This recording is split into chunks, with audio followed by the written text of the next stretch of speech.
feest op de basisschool De Gering in Ie. Juf Tetty is 40 jaar in dienst op de school. En zo'n lange tijd is best uniek. Nee, dat jij ik net zo vaak. Nee, en jij ik net. Ik denk dat ik hier de eerste ben die dat mooi maakt. Ik ben hier begonnen als kleuterjuf in Bernehenne, hier in Ie. En daar heb ik een x-aantal jaren kleuterjuf geweest. En toen ben ik bij basisschool geworden. En toen ben ik groepsleerkracht in groep 1 en 2 geworden.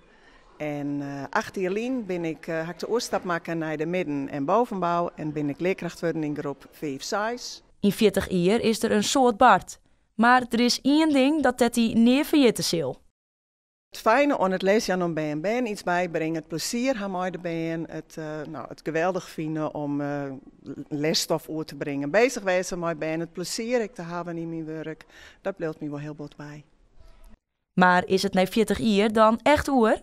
Ik weet natuurlijk net wat de toekomst precies brengt, maar ik denk dat als ik mij een jaar of 2 draaien wil, denk van, nou is het mooi geweest. Je weet nog naar een oorskwalit, of blijven we hier voor altijd? Wij blijven voor altijd.